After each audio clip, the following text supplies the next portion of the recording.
안녕하십니까? 오늘은 지난 시간과 마찬가지로 스티브 잡스가 연설한 내용을 가져왔습니다. 이번이 세 번째 이야기이고 마지막 시간입니다. 그럼 시작하겠습니다.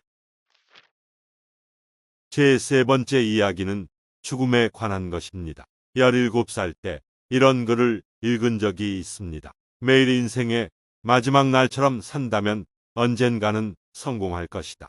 저는 이 글을 읽고 난 후 매일 아침 거울을 보면서 제 자신에게 묻는 말이 있습니다. 오늘이 내 인생 마지막 날이라면 지금 하려고 하는 일을 할 것인가? 며칠 연속 노라는 답을 얻을 때마다 나에게 변화가 필요하다는 걸 알게 됩니다. 오늘 죽는다는 생각은 인생의 결단을 내릴 때마다 가장 중요한 도구입니다. 모든 외부의 기대, 자부심, 수치스러움, 실패에 대한 두려움 등은 죽음 앞에서 모두 떨어져 나가고 정말로 중요한 것만 남습니다. 죽음을 생각하는 것은 무엇을 잃을지도 모른다는 두려움에서 벗어나는 최고의 길입니다. 여러분은 죽습니다. 그러므로 가슴이 시키는 대로 살아야 합니다. 저는 1년 전에 건강검진을 받았습니다. 그런데 제 췌장에 악성 종양이 있었습니다. 그때는 췌장이 무엇인지도 몰랐습니다. 아직까지 이런 종류의 암을 치료하지 못한다고 합니다. 의사는 저에게 살 수 있는 기간이 얼마 남지 않았다고 주변 정리를 하라고 했습니다. 죽음을 준비하라는 뜻이었죠.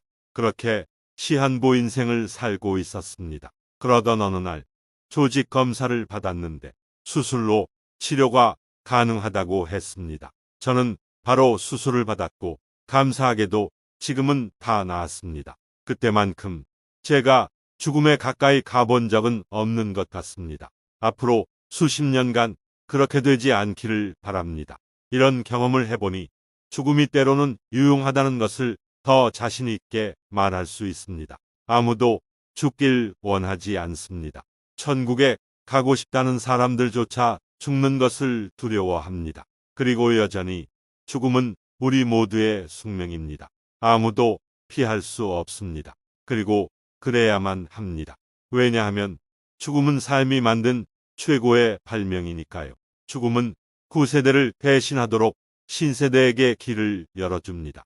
지금 이 순간 신세대는 여러분입니다. 그러나 시간이 지나면 여러분도 구세대가 되어 사라져 갈 것입니다. 너무 극단적이라고 생각하실 수 있으나 엄연한 사실입니다.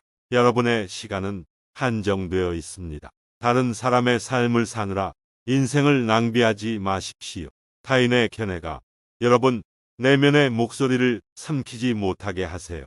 또 가장 중요한 것은 내 마음이 시키는 것을 실천하는 용기입니다. 이미 여러분의 내면은 자기 자신이 되고자 하는 바를 알고 있습니다.